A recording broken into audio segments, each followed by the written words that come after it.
So I'm back at the base of the first funnel. Wow. That thing is huge.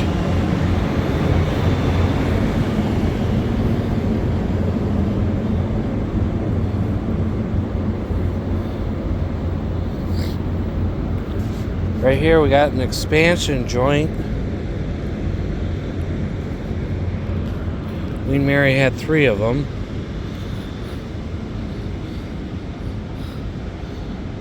Up for a little tennis or pickleball.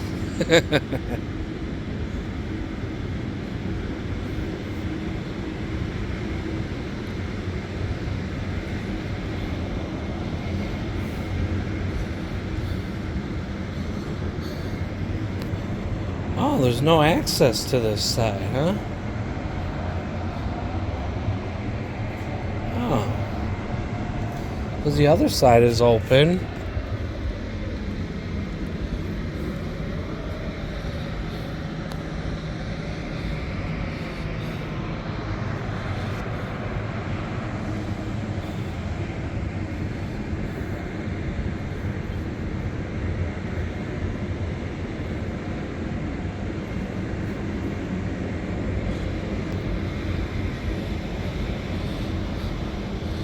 Yeah, you see it's open on this side. Whereas the other side, it's not. Oh, here we go. This is the wireless room.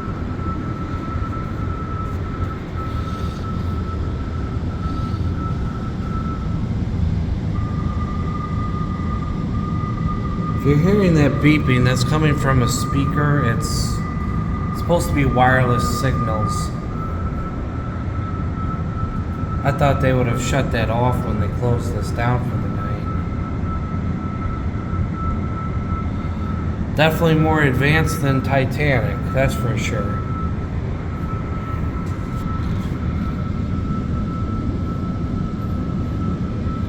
Yeah, there's a lot more tech in here than what there was on Titanic.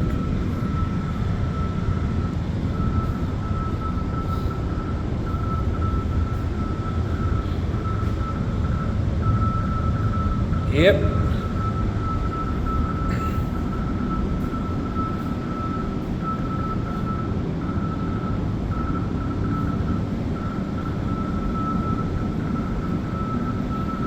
Yeah, there's the speaker the noise is coming out of.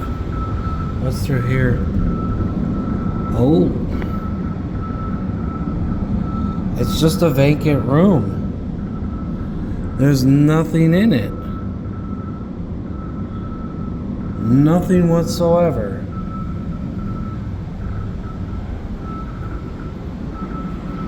It's abandoned.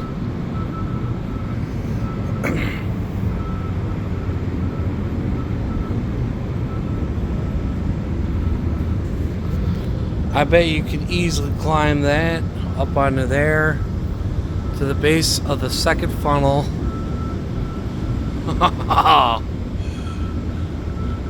Yeah, you'll notice up there there's no horns on the second or the third funnel. They're only on the first.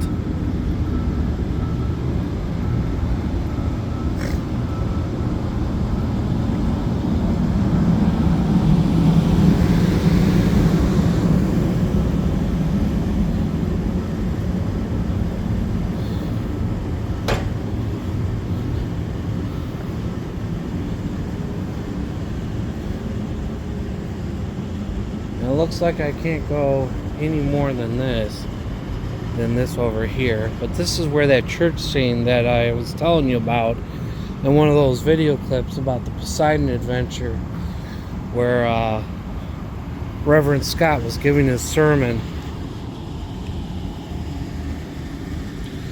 And that's the first class lounge right there through those portholes. This is the top part of that. You see, like, these big ventilators that are all over the ship on the exterior. When the ship was in service, because the ship did not have air conditioning, but the wind would tunnel and funnel through those vents and push fresh air down deep into the ship, creating fresh air circulation throughout the ship.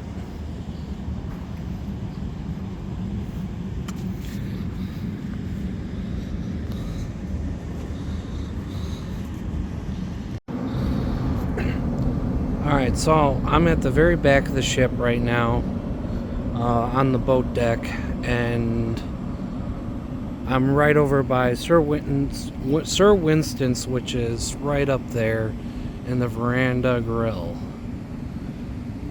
Now, I'm not exactly sure what the veranda grill is, because I tried to search it up looking for places to eat, and it just was not showing up. Now, clearly it says right up there, veranda grill. But upon looking in this room, it is completely empty. There is no tables, no chairs, no nothing. So I guess I don't know why this room is not a restaurant anymore, but for whatever reason it's not, and it's just an empty room now. I'm sure they got plans to turn it into something else. Okay, so originally designed as a first class a la carte dining room, the Veranda Grill became the Queen Mary's most famous nightclub at sea. First class passengers could dine here for an additional pound sterling. Renowned Scottish artist Doris designed the space, including its murals and etched glass. Okay, so, well, I know, like, up until recently it was a grill, I believe, to where you could actually dine in it. So, okay, so I guess this is very similar to what Titanic's a la carte restaurant was. I just gotta try the door. It's locked. Maybe I can go around and see if the other side works. But yeah, I guess it's just like, Titanic's was more, I guess, elegant in wood paneling and whatnot, but this is just another variation of that. Still a nice room. Okay.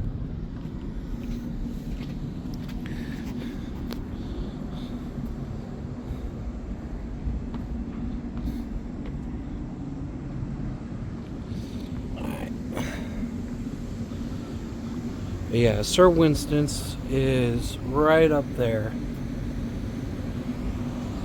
I have not been to Sir Winston's, but I know it's very pricey. And the way to get to Sir Winston's is from this stairwell right here. You have to go up that stairwell and whatnot.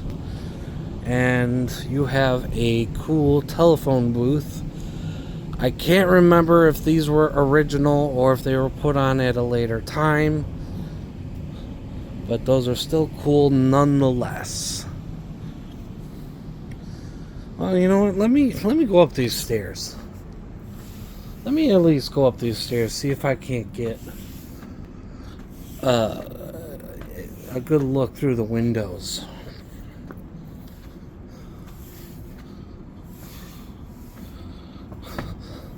So this is supposed to be a higher class type of more fine dining.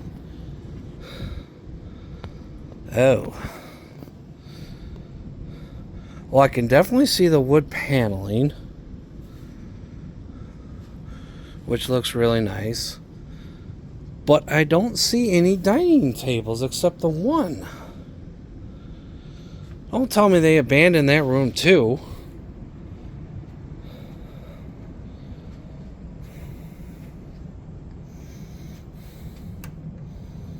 It's locked.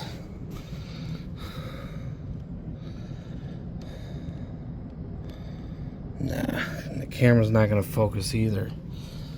The door's nice.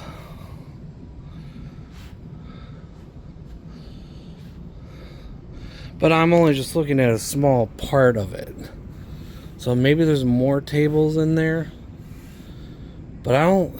It's like the Veranda Grill. It looks completely empty. No chairs, no nothing. Just one singular table there. I don't know. There's something about this ship. Definitely. Alright. So we'll continue forward and we'll go around.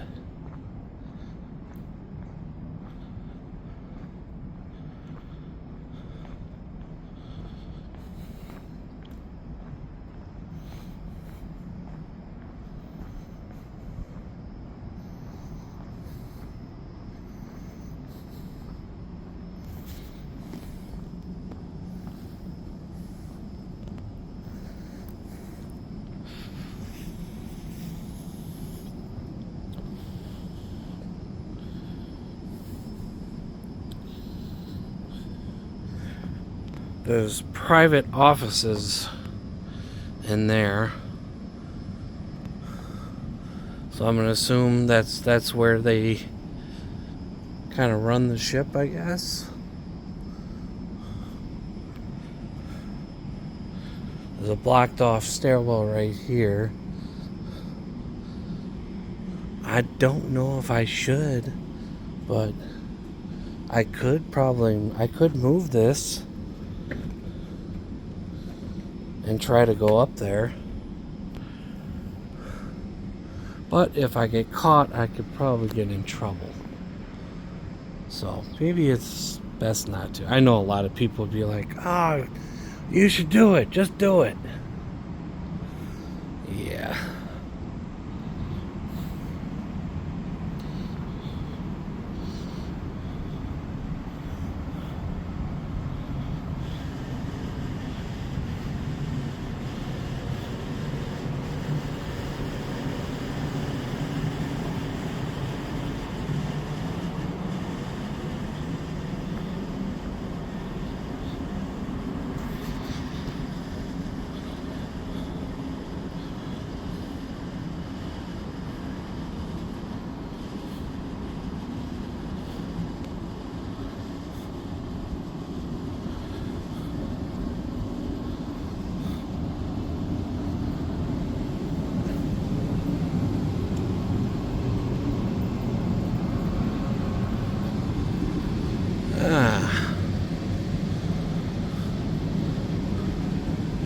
Oh yeah, I did go up that before. Okay. Wonder where that goes to.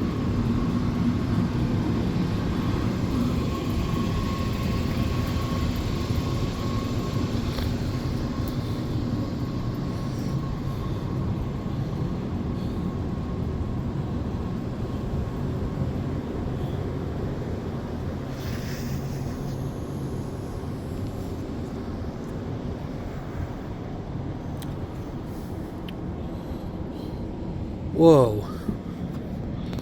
Look at that. Hang on.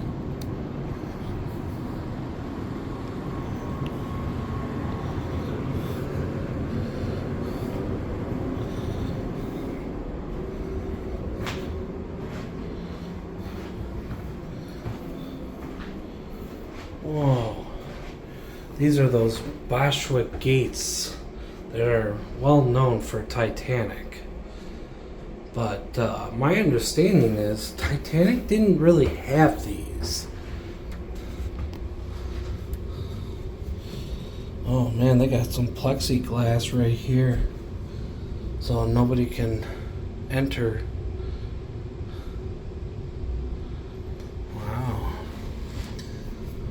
But yeah, these scissor gates or Boschwick gates, they're known for. They're the Titanic community. This is what they think of. Okay. But really, that's not what Titanic really had. I'm sure they had some, but not to keep the third class people down.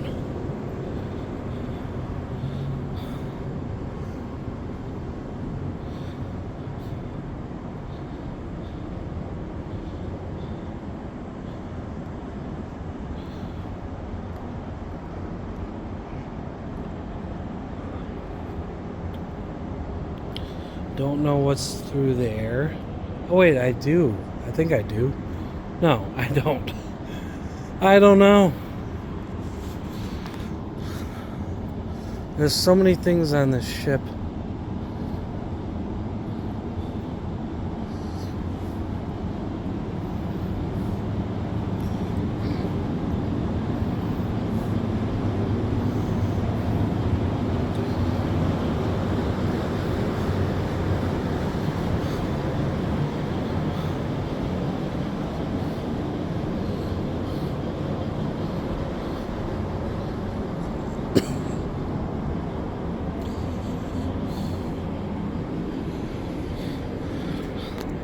There's that tea room where THG had their party earlier.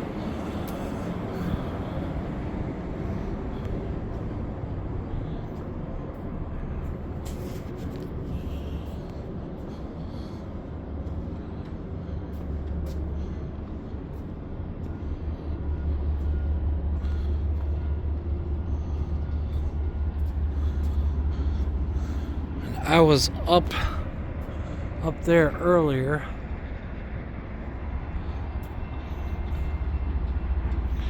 Just below the bridge. Oh.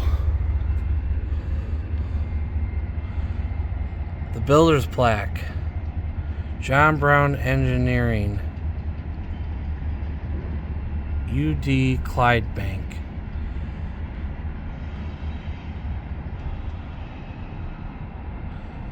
That is so cool. It looks like there's another plaque right up here, but I can't read it.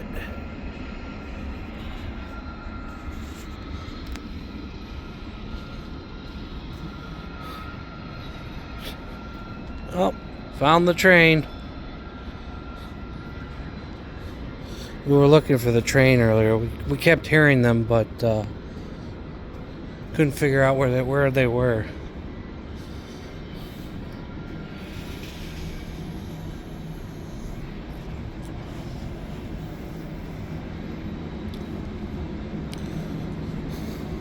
So this side is much of the same.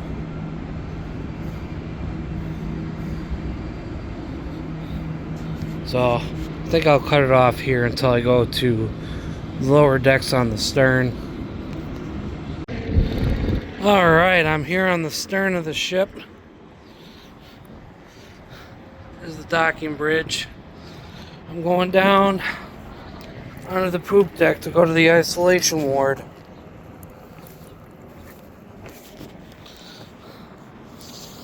There's one place I haven't been to yet.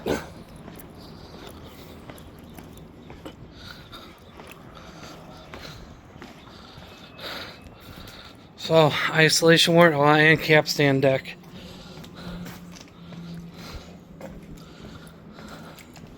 Watch your step.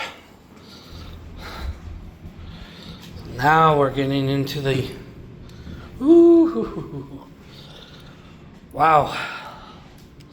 Some of the more creepier parts of the ship.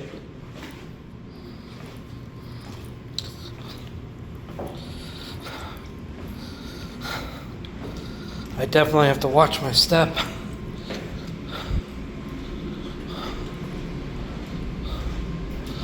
Oh wow. Diesel fuel danger. Okay. Whoa. Look at that. There's stairs underneath that. And it looks... So what the hell's down there?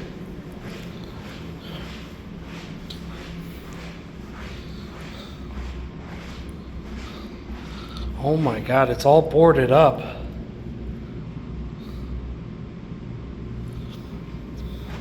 You know what? Maybe tonight I'll try to come down here. Late tonight after the anniversary event is over with. Come down here and I don't know. I don't know if it's even open at night. It might not even be open.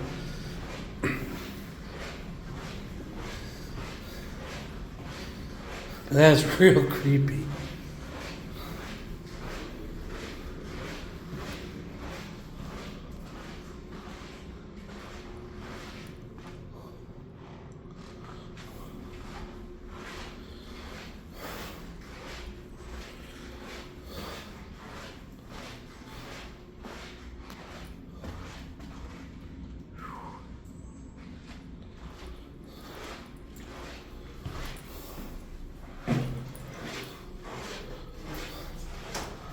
Oh, wow.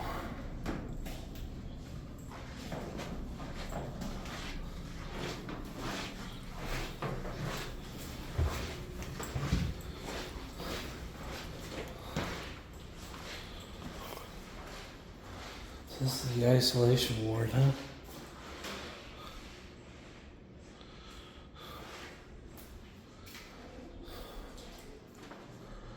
What? There's that cruise ship dome.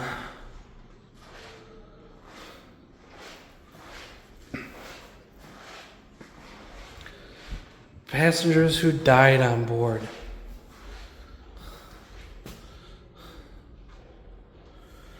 Wow.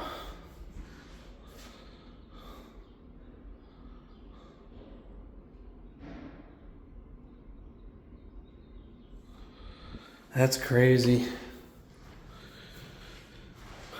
Ooh, crew members who died on board.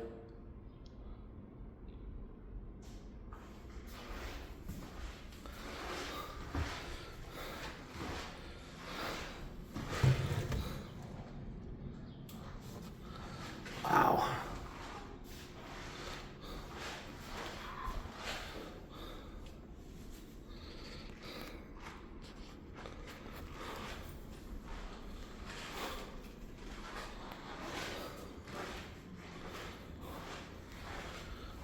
Layout of the Queen Mary's medical facilities.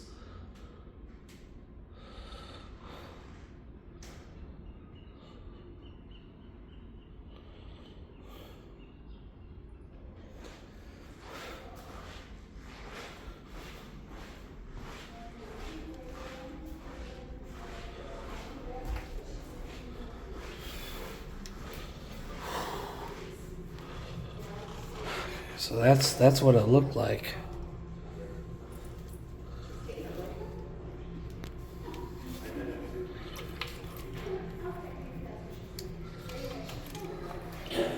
These were for the people who were really, really sick, who were spreading contagious diseases.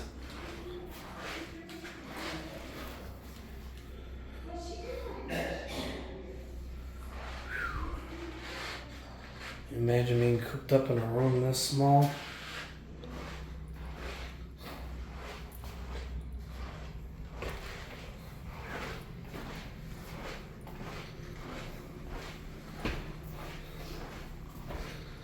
Oh my. Well,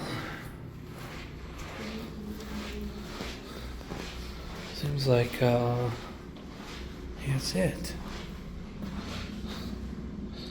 That is so cool. All right, well, I guess that's this exhibit.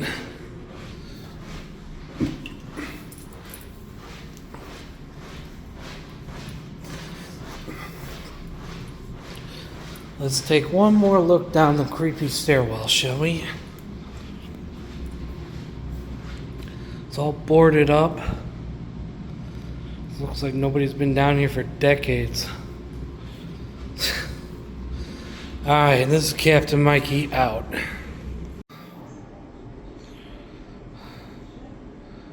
The music room.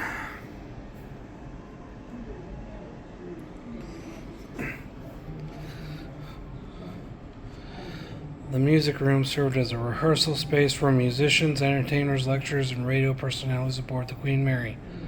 The piano, an original piece from the ship's history, once graced the veranda grill during her voyages, adding a touch of musical elegance to the iconic liner. Nice.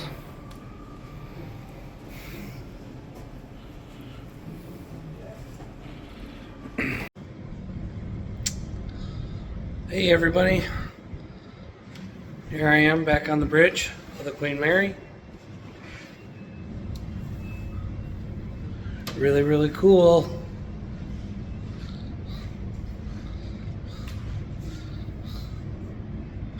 Very, very cool. I'm loving it. The ship's horn is about to go off. It's almost noon. It's about to get real loud.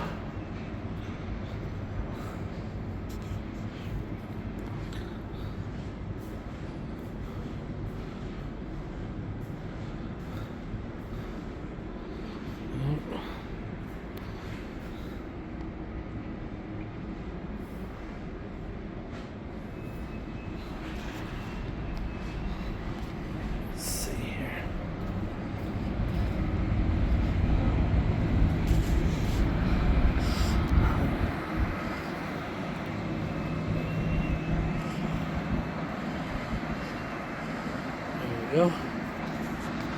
It's about to go off.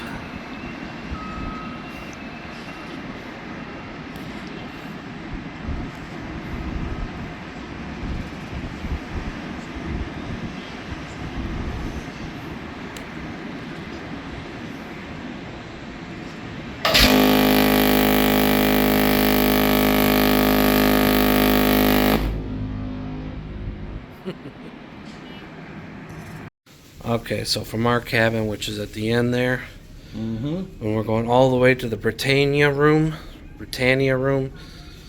all the way at the aft end of the ship.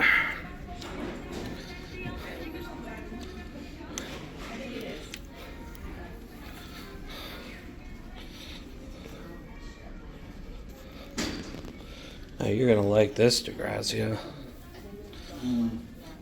So. Was it right? Starting right here? No, next one down.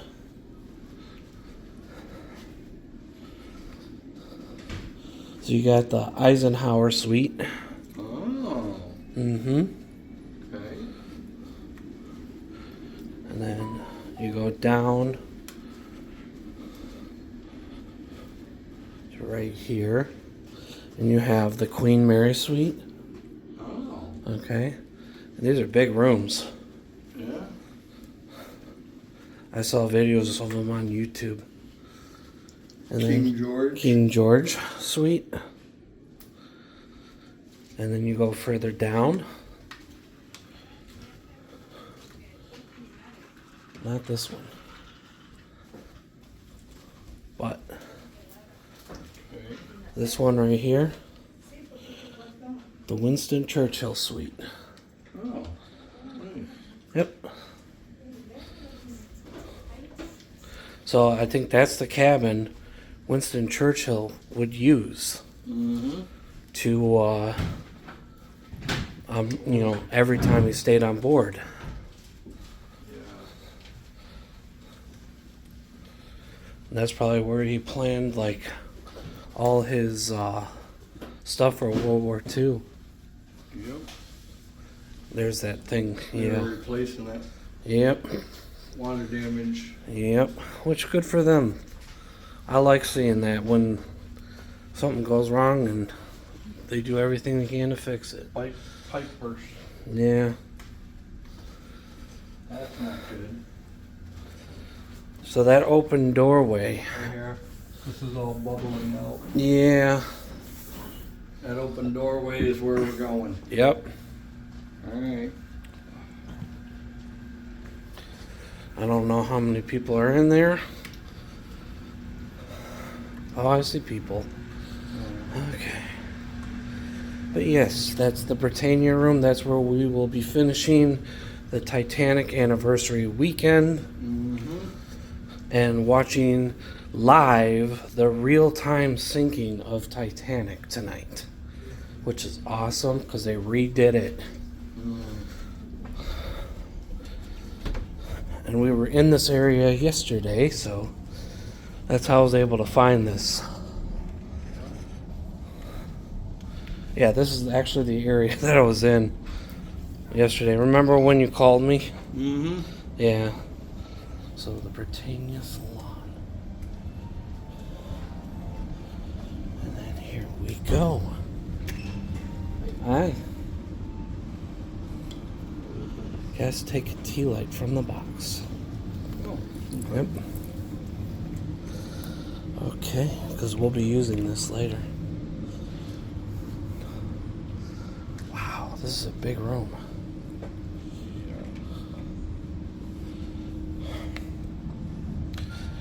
Oh, sorry.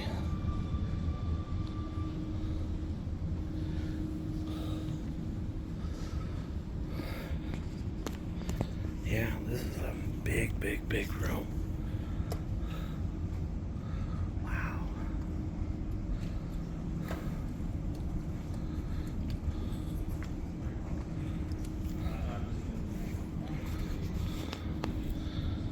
Okay. Ooh.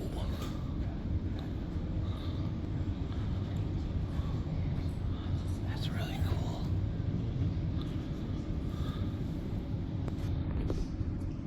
Memorial. Thank you for being here.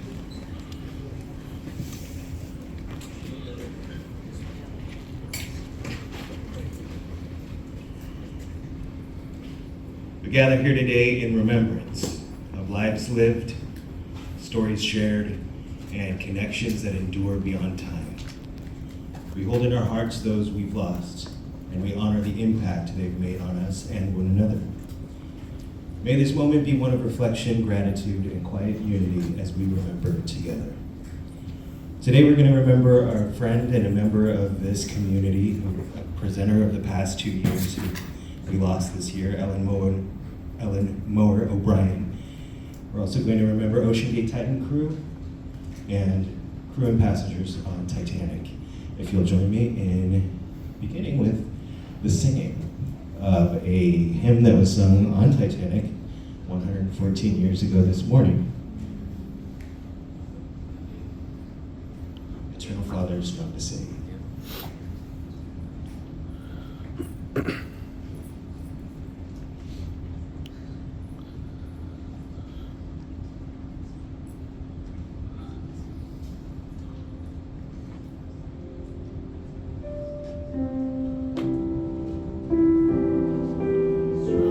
To sing storm bells bind the restless wave, who bids the mighty ocean deep its own appointed limits keep. Oh, hear us when we cry to thee for those in peril on the sea. O Savior's almighty word, the winds and waves submissive heard, walks upon the foaming deep and calm amid its rages sleep. Oh, hear us when we cry to thee for those in peril on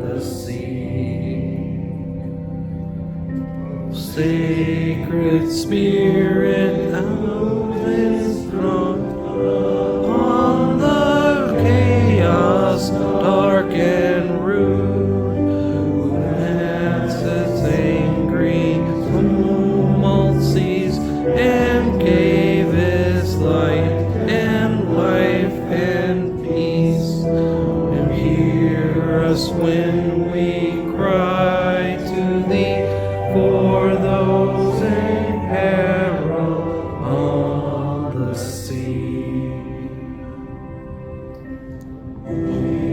Unity of love and power, our brethren shield in danger's hour, from rock and tempest, fire and fro, protect them wheresoever they go, and never let their eyes to thee hymns of praise from land and sea.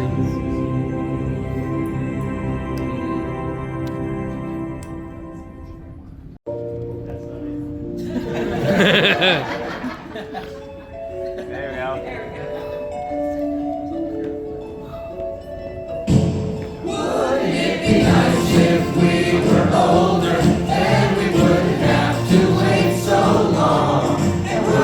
Be nice to live together in the kind of world where we belong. You know it's gonna make it that much better when we say goodnight and stay together. Wouldn't it be nice if we could wake up in the morning when the day is new, and after having spent the day together, hold each other close the whole night through. Happy times together we've been spending. I wish that every kiss was never ending. Wouldn't it be nice? Maybe if we think and wish and hope and pray it might come true. Run, run,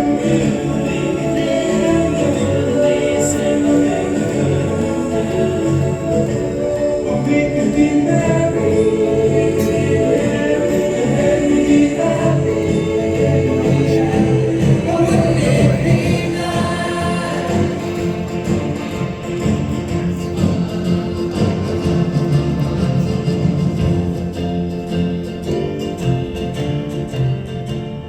You know it seems the more we talk about it, it only makes it worse to live without it.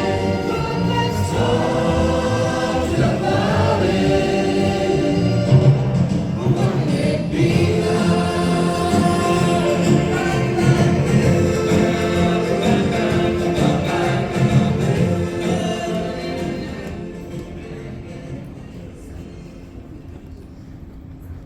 A collection of lives.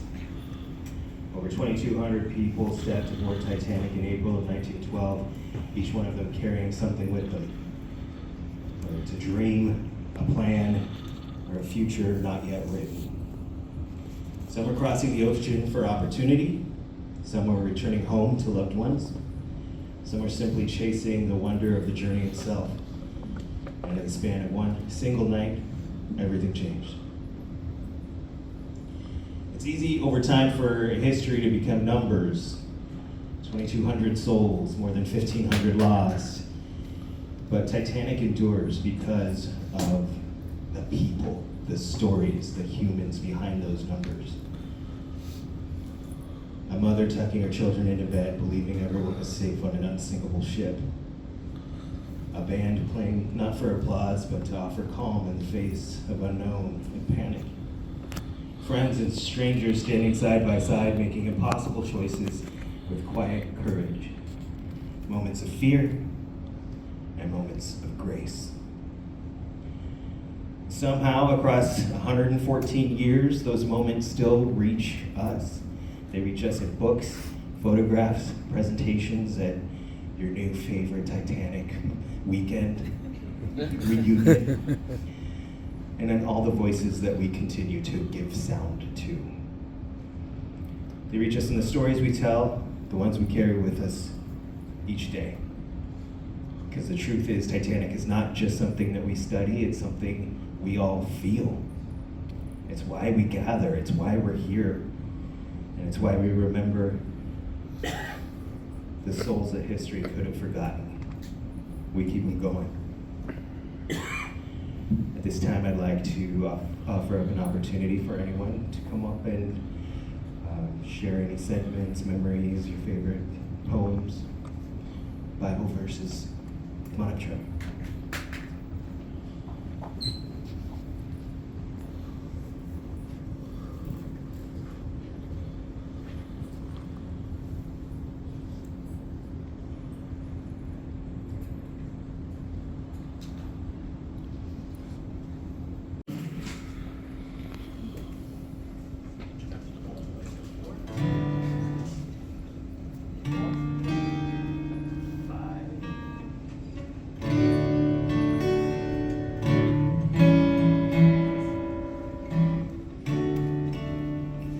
All together now. Nearer, my God, to thee, nearer to thee, e'en though it be a cross that raiseth me, still all my song shall be nearer, my God, to thee, nearer, my God, to thee, nearer to thee. Though like the wanderer, the sun gone down, darkness be over me, my rest a stone.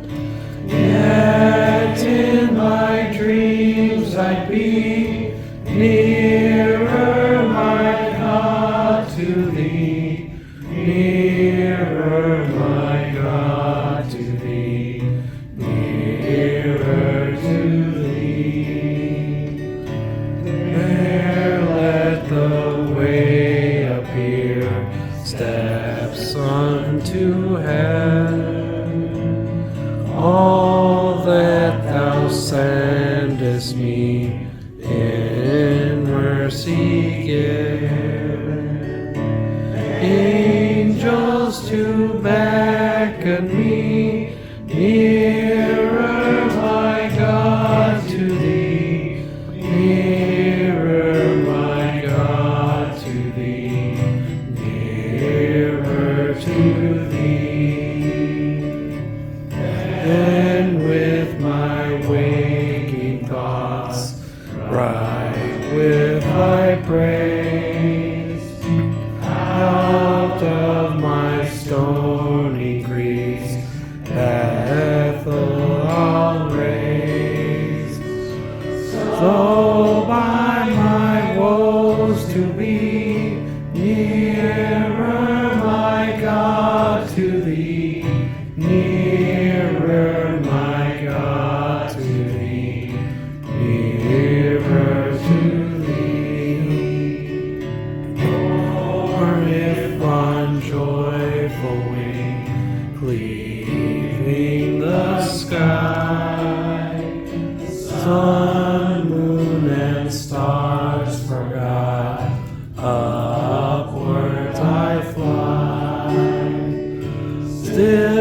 asked me, but if I were to be found in any space on Titanic at this late hour, this is my all-time fave, the second-class smoke room.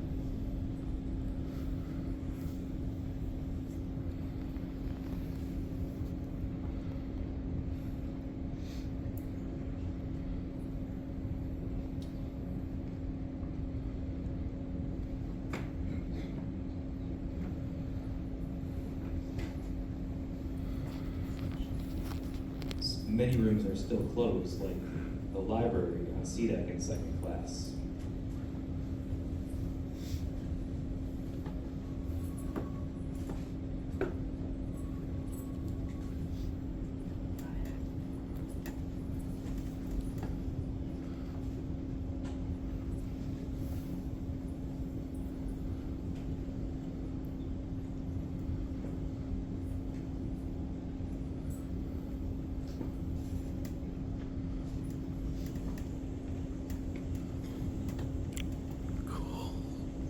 I mean, here you see a whole bunch of stokers here. Isn't this incredible to see them actually at work doing all of this? This might be the first time we've put out something with these kind of proper NPCs and animations. Hopefully one day they'll actually be shoveling coal though. Oh no! What are they doing then? Oh, Titanic's. They're practicing. This would have been an absolutely grueling job, just being down here in the heat, just shoveling and shoveling. You can't imagine what that must have been like. But of course, even down here in the engine room, it would have been quite a filthy job. I mean, it is not more oily than coal, but oh, you see, Jack loves to do this. He's amazingly bad. Wow. Beautiful. 3 blades on all propellers, by the way. Question answered. Jack continually ups his game every year, and everyone he works with, it's really something. I mean, just 5-6 years ago, we weren't even sure if we would ever do another real-time syncing, and Jack stepped forward and said, "Hey, I really like your stuff, and I'd love to do it myself if you don't mind," and clearly we do not mind. You know, walking around this ship, Queen Mary, for the last few days, in the middle of the night, like this hour at night, there's nobody out. The corridors are empty, and it just, oh, there's a guy. But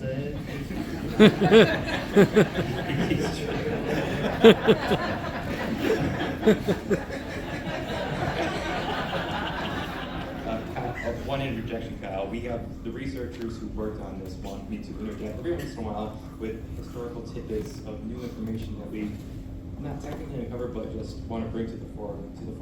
Forelight, is that right? Yes, but yeah, forefront. Right here, James Cameron made it famous that the dining room tables were set for breakfast, but the accounts that came from the stewards that night didn't actually say they were setting up the tables. They were just hanging out off duty, waiting to get any orders because they were the night watchmen. So we don't have our tables with anything on it anymore.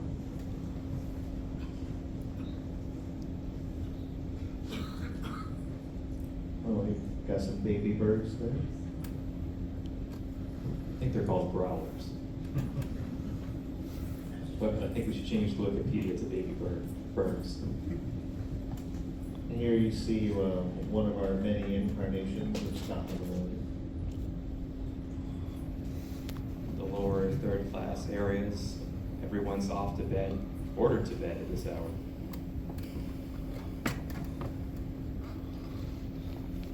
Wait, were they seriously ordered to bed? Lights out. Oh, There's a rat. There's a rat. Oh my gosh. You see, that's actually why they were ordered to bed. They didn't want anyone to see the rats running around. That was amazing. Ooh, wonderful time. Mr. Ismay just went to bed too. Wonderful. I feel like I'm there.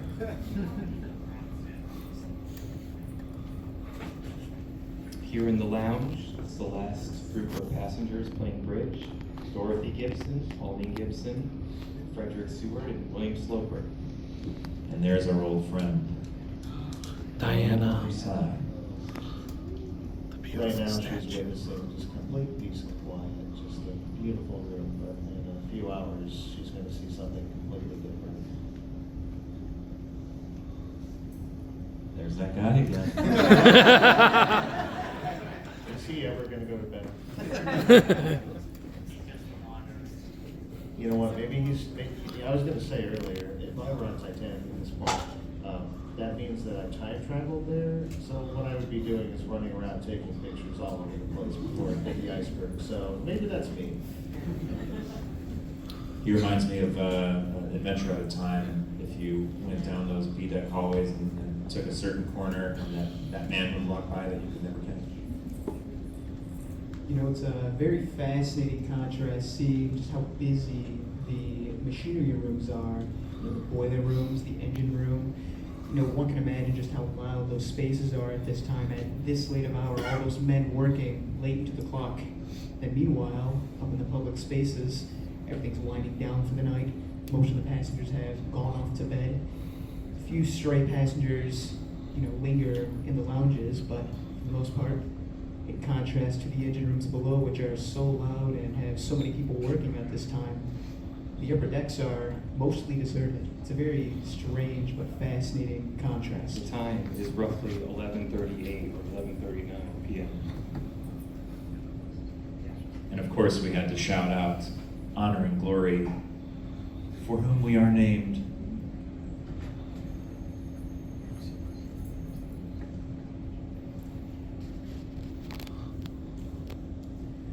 Here we go.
And so the sinking has begun.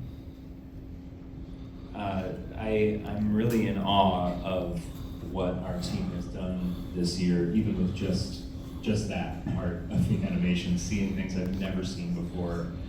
Even just the stuff going on in the boiler room is spectacular. So credit to the team for everything that they have already done in this animation. But I also love, Jack definitely shouts out previous animations and even the James Cameron film. I saw a shot or two in there that seemed like little nods to Mr. Cameron if he's out there watching.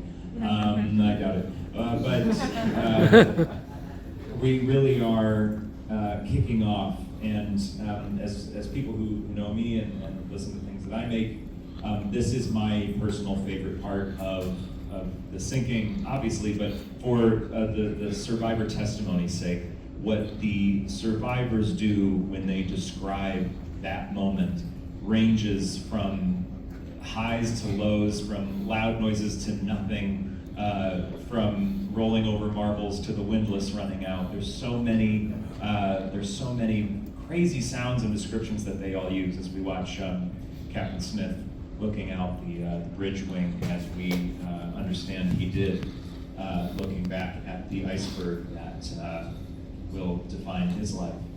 But the testimony, if you go back to it over and over again, those moments, the moment we're experiencing right now, there are third class that are waking up because water is already on their floor of their cabin.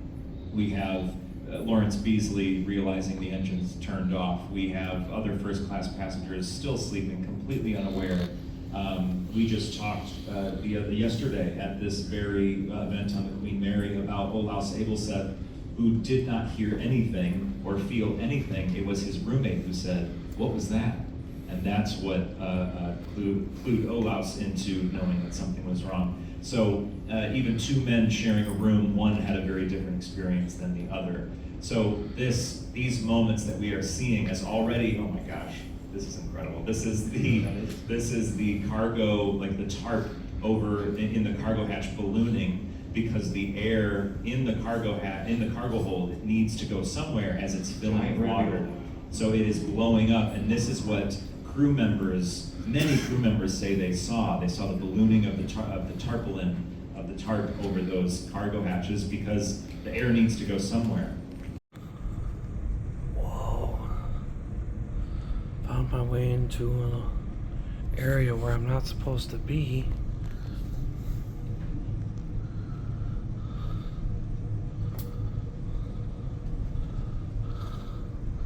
Look at that. Why don't they have this open? This place is beautiful. And guess where it is? If you remember, these doors right here from one of my other videos, right by the tea room over there, that's what's in here. What a beautiful room. Oh, it's nice and air conditioned too. What? Look at this.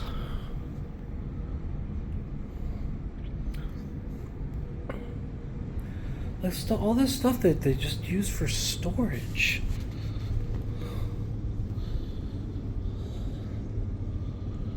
Oh my God, all this that they don't even use.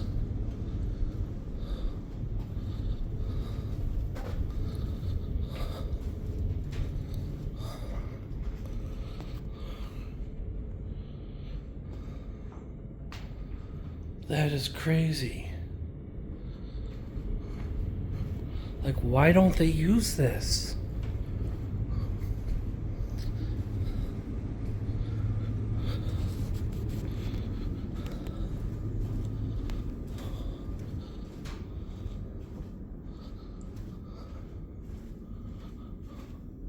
Whoa. Princess Diana stuff. Whoa. This is like a whole exhibit type of thing. What the heck?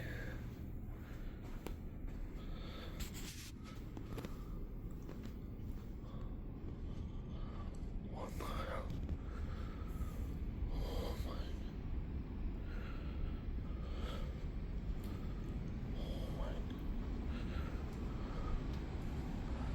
Oh, that's where that leads to.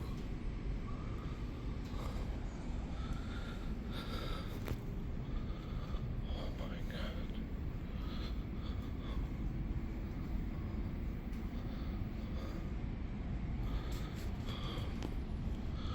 Dude, this place is nuts.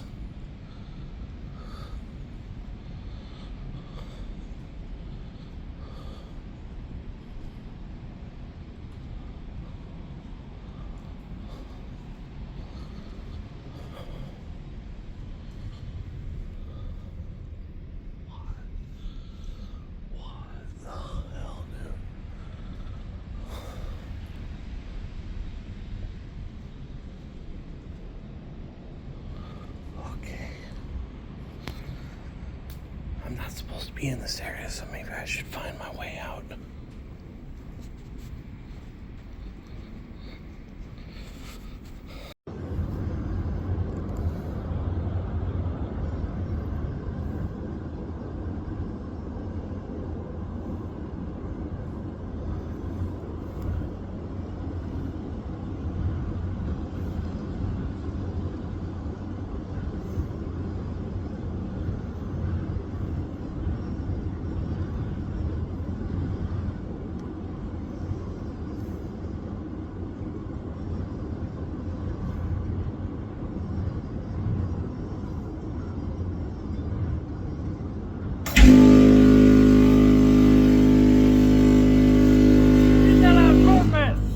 Yes, I did.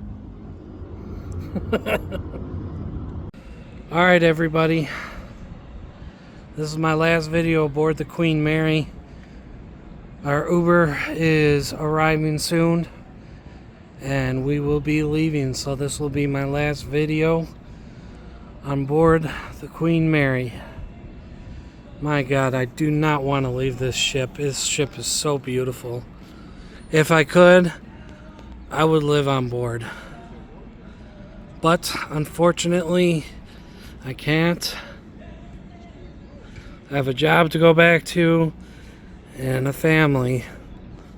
So, one day I'll be back on board this Queen once again.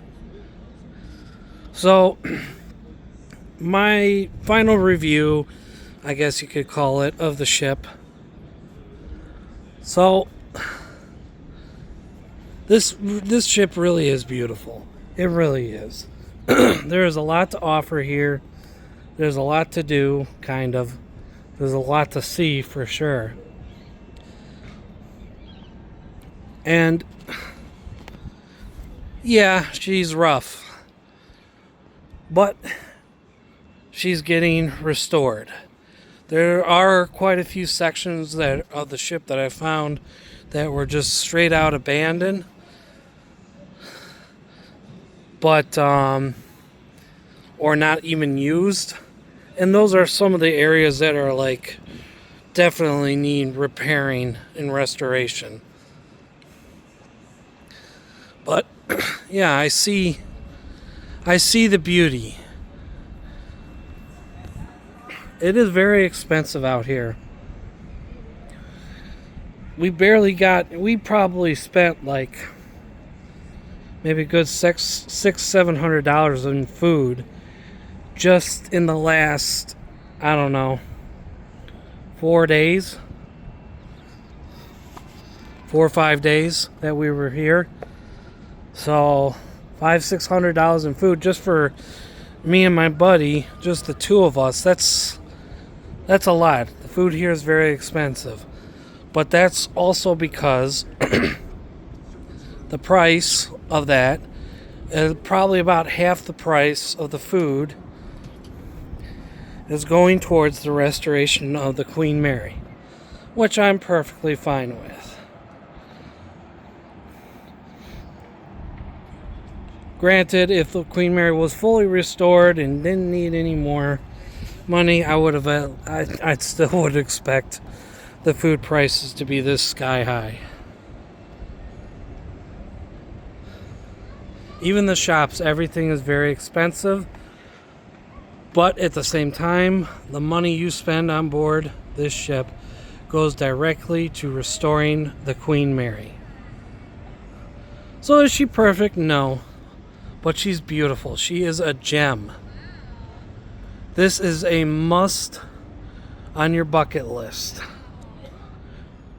To come aboard a 1930s ocean liner and see the elegance of a bygone era, an era that no longer exists.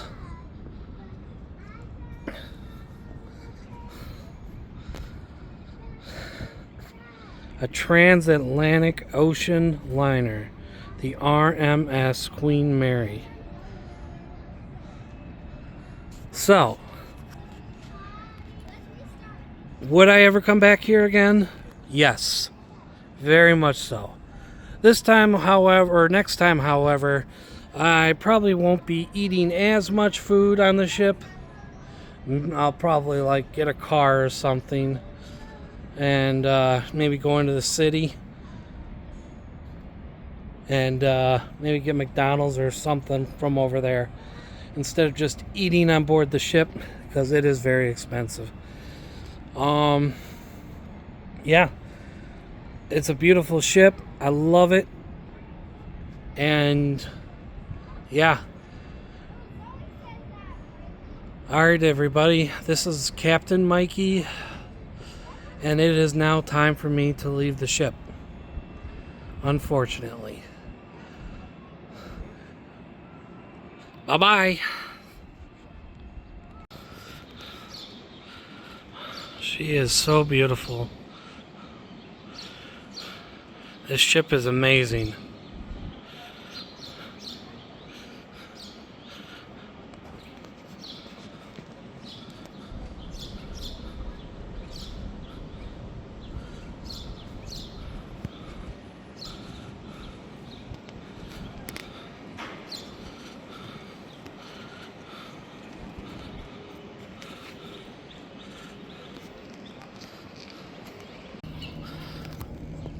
So I'm over here at the stern of the ship.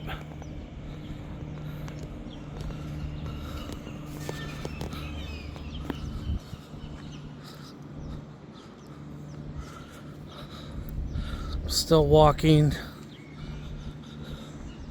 So I wanted to see if I could at least get a shot of her name on the very back of the stern.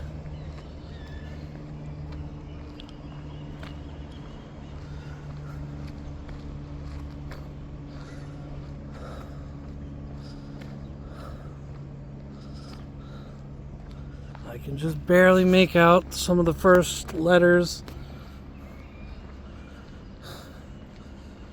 And I'm coming to the end. Nope. That's sad. I was really hoping to. You can kind of see some of the letters right there.